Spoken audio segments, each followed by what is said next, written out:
প্রেক্ষাপট অনুষ্ঠানে আপনাদেরকে স্বাগত জানাচ্ছি। আমি সালাম মাহমুদ। আজকে আমাদের স্টুডিওতে কথা বলার জন্য উপস্থিত রয়েছেন আমাদের দেশের একজন বিশিষ্ট ইসলামী চিন্তাবিদ মাওলানা আবুল কালাম আজাদ, যিনি বাংলাদেশ জাতীয়তাবাদী ওলামা দলের সম্মানিত বরিশাল টিম সদস্য এবং সাবেক কেন্দ্রীয় সদস্য। মাওলানা আবুল কালাম আজাদ, আপনাকে স্বাগত জানাচ্ছি প্রেক্ষাপট অনুষ্ঠানে। আপনি কেমন আছেন? আলহামদুলিল্লাহ, ভালো আছি, ধন্যবাদ। তো আমরা প্রথমে আপনাকে জানতে চাই যে আমরা গত 17 বছরে যে বাংলাদেশের যে ইসলামী কার্যক্রম, ওয়াজ মাহফিল, নামাজ, রোজা বা ইসলামী যে কার্যক্রমগুলো, সেটি আসলে আমরা কতটুকু করতে পেরেছি এবং বর্তমান সময়ে আমরা কতটুকু করতে পারছি, সার্বিক যে পরিস্থিতি আপনার দৃষ্টিভঙ্গিতে, যদি আপনি একজন কেন্দ্রীয় নেতা এবং সারা দেশে আপনার যোগাযোগ আছে, আপনার দৃষ্টিভঙ্গিতে যদি একটু বলেন। ধন্যবাদ। এই 16 বছর সারা বাংলাদেশ একটা কারাঘর ছিল, মানুষ জিম্মি ছিল। এই বাংলাদেশ শাহজালালের বাংলাদেশ, এই বাংলাদেশ খানজাহানিলি বাংলাদেশ, এই বাংলাদেশ শাহ নিসারুদ্দিন রহমতুল্লাহ বাংলাদেশ, এই বাংলাদেশ সারা আউলিয়া কেরাম আলেমদের ইসলামিক বাংলাদেশ। সারা বিশ্বের ভিতরে মসজিদ বাংলাদেশে বেশি। তো এই 16 বছর 17 বছর পড়েছে। এই 16 বছর যারা শাসন করেছে, শোষণ করেছে, নির্যাতন করেছে, অন্যায় করেছে, এদের একটাই টার্গেট ছিল, সেটা হলো বাংলাদেশ থেকে ইসলামকে ধ্বংস করা, দেশের ভোটাধিকারকে হরণ করা, অর্থাৎ মানুষের সম্পূর্ণ অধিকার থেকে বিচ্ছিন্ন করা হয়েছিল। এদের কাজ ছিল একটা, কোরআন হাদিস যেতে এদেশে প্রচারণ হতে পারে। বিশেষ করে আমরা জানেন এই বাংলাদেশে যে ইসলাম প্রচারের জন্য সবচেয়ে বেশি কাজ করেছেন সারসিনা নিসারুদ্দিন রহমতুল্লাহ আলাই, আবু জাফর সালেহ রহমতুল্লাহ আলাই। ওনাকে এই ফেসিস্ট বঙ্গবন্ধুর যে দেশের অত্যাচার নৈরাজ্যের কারণে ওনাকে 19 মাস জেলখানা রাখা হয়েছিল। আমাদের দক্ষিণে ছিল আর একজন আল্লাহ লোক ছিল কায়েসাবুর রহমত, ওনাকে 19 মাস জেলে রাখা হয়েছিল। বিশেষ করে হাফিজুল হুজুর সহ বাংলাদেশে যত আলেম ওলামা আছে, তাদের একটি টার্গেট, যারা ইসলামের কথা বলবে, দ্বীনের কথা বলবে, তাদেরকে জেলখানায় বন্দি করা। শুধু জেলখানায় বন্দি হয়ে তাদেরকে শারীরিক নির্যাতন সহ যতগুলো নির্যাতন আছে ওনরা করেছে। বিশেষ করে আমাদের বাংলাদেশের একজন কোরআনের পাখি ছিল আল্লামা দেলোয়ার হোসেন সাইদি, ওনাকেও শেষ পর্যন্ত জেলখানায় বসে ওনাকে হত্যা করা হয়েছে। এই জন্য কোনো মানুষই কোরআনের কথা, ইসলামের কথা বলা যেত না। বিশেষ করে মাদ্রাসা শিক্ষা বোর্ড আমাদের ধর্মীয়, যেখানে মাদ্রাসার ভিতরে ইসলামকে বাদ দিয়ে ওমর ফারুক, যে আমাদের ওমর ফারুক রসুলের সাহাবী ছিলেন, ওনার কবিতাকে বাদ দিয়ে হিন্দুদের কবিতা রেখে গেছে। বিশেষ করে মাদ্রাসা বোর্ড চেয়ারম্যান থেকে শুরু করে সমস্ত লোকদেরকে হিন্দুদেরকে দেওয়া হয়েছে, শিক্ষা সচিব হিন্দুদেরকে দেওয়া হয়েছে। এবং বিশেষ করে দুঃখজনক হলো এটা, পর্দাকে ফরজ করা হয়েছে। সে একমাত্র ইসলাম ধ্বংসের জন্য মাদ্রাসায়, প্রত্যেকটা মাদ্রাসার ভিতরে মহিলার শিক্ষকদেরকে দেওয়া হয়েছে। বিশেষ করে তা না, হিন্দু প্রিন্সিপাল হিন্দুদেরকে দেওয়া হয়েছে। বিশেষ করে ইসলাম ধ্বংসে করার জন্য যা যা করা ওনারা করেছেন। বিশেষ করে হেফাজতে ইসলাম, হেফাজতে হাজার হাজার শিশুদেরকে হত্যা করা হয়েছে, হাফেজদেরকে হত্যা করা হয়েছে। শুধু হত্যাই করা হয়েছে তা না, তাদেরকে হত্যা করে একদম নিশ্চিহ্ন করে করা হয়েছে। কোনো মা বাবাকে সে বলতেও পারে আমার সন্তান হারাইছে। এইভাবে অসংখ্য মানুষ, অসংখ্য ইসলামপ্রিয় মানুষকে এই দেশ থেকে তাড়িয়ে দিয়েছে। তা এই দেশটা ইসলামের দেশ, এখানে কোনো মানুষের একটাই কথা ছিল যে কোরআনের কথা যে বলবে, কোরআনের প্রচার যে করবে, তাকেই জেলখানায় বন্দি করা হবে। বিশেষ করে অনেক লোক গম করা হয়েছে অনেক দেশে, বিশেষ করে যেই দেশে আয়নাঘর বানানো হয়, দেখছেন আপনারা আয়নাঘরের ভিতরে অসংখ্য মানুষ পাওয়া গেছে, হাড় পাওয়া গেছে।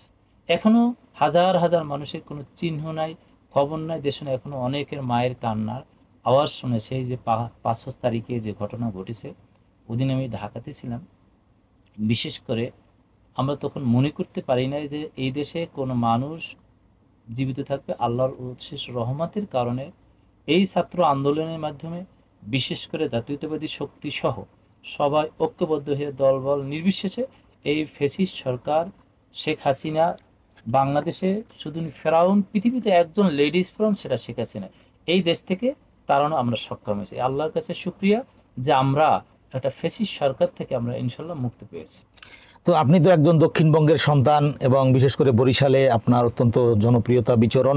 তো বরিশালের যে উন্নয়ন বা দক্ষিণবঙ্গের যে উন্নয়ন, বিশেষ করে কুয়াকাটা যে আমাদের একটি সম্ভাবনা, যেটি সাগরকন্যা হিসেবে খ্যাত, তো সেখানে সেটির যে উন্নয়ন, আলতাফ হোসেন চৌধুরী সাবেক স্বরাষ্ট্রমন্ত্রী তিনি যেভাবে উন্নয়ন করেছিলেন, তো বর্তমানে কি অবস্থা দক্ষিণবঙ্গের উন্নয়ন নিয়ে যদি আপনি একটু বলেন। ধন্যবাদ।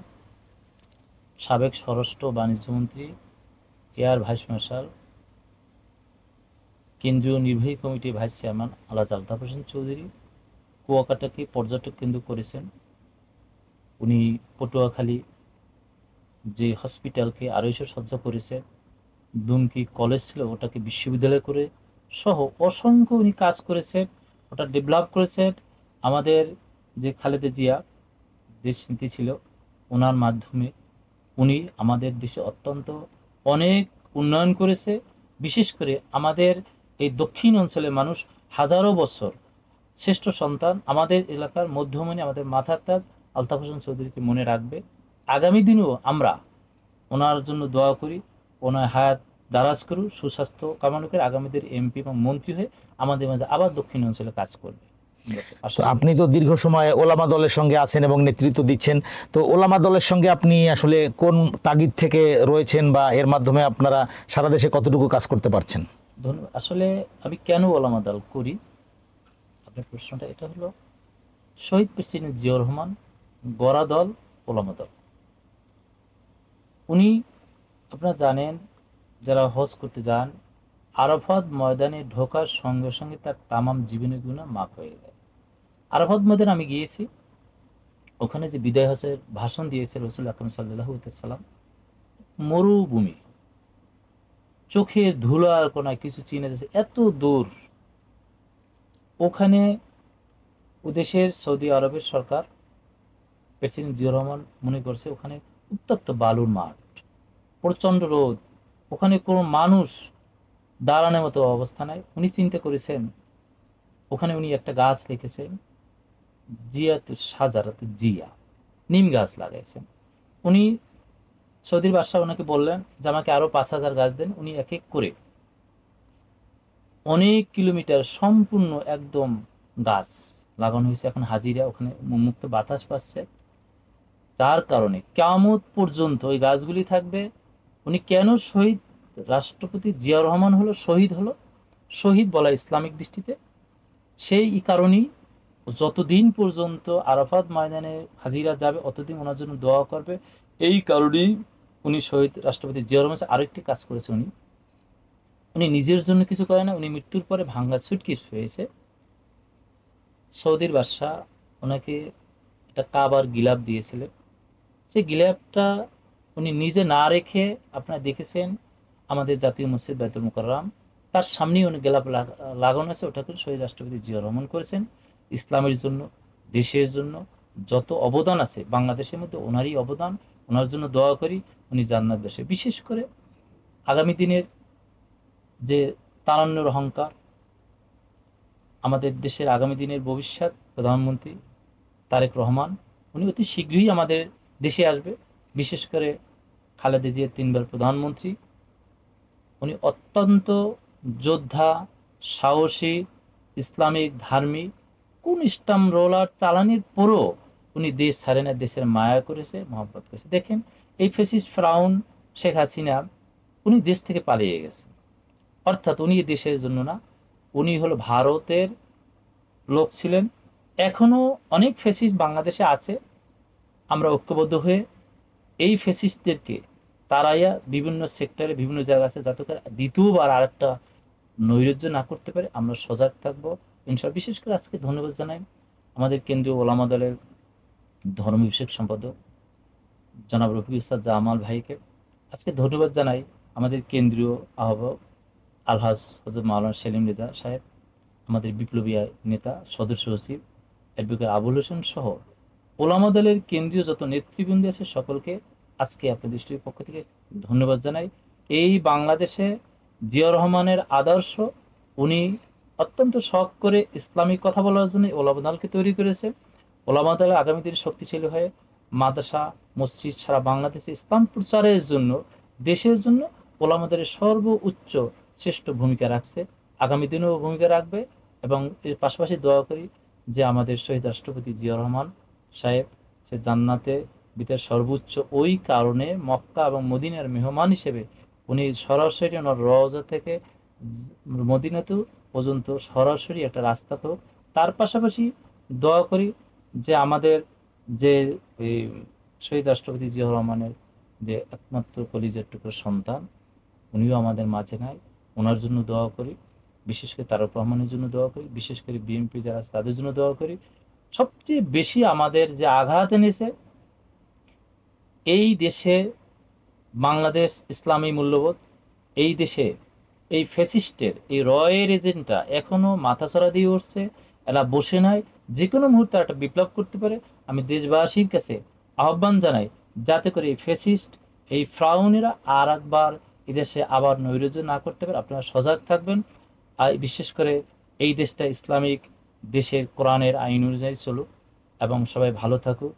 আগামী দিনে আমাদের বেগম খালেদা জিয়ার সুস্থতা কামনা করি। এই বাংলাদেশ জাতীয়তাবাদী দল আগামী দিনে শক্তিশালী হোক, প্রেসিডেন্ট জিয়াউর রহমান যে অমর হোক, বিশেষ করে তারেক রহমান তারান্নবিশে আগামী দিনে আমাদের মাঝে এসে নেতৃত্ব দিক। বিএনপি সকল ভাইদেরকে স্টুডিওর পক্ষ থেকে ধন্যবাদ জানাই। অনেক অনেক ধন্যবাদ। আপনাদের সকলের জন্য মঙ্গল কামনা করি। আগামী দিনেও আপনারা যেন সত্যের পক্ষে, ন্যায়ের পক্ষে, নিষ্ঠার পক্ষে আপনারা কথা বলতে পারেন। আপনারা কলম যোদ্ধা, আপনাদের বিএনপির পক্ষ থেকে আপনাদেরকে ধন্যবাদ। আসসালামু আলাইকুম। ধন্যবাদ প্রিয় দর্শক, পরবর্তী অনুষ্ঠানে আবার কথা হবে। সবাই ভালো থাকবেন, সুন্দর থাকবেন। আল্লাহ হাফেজ।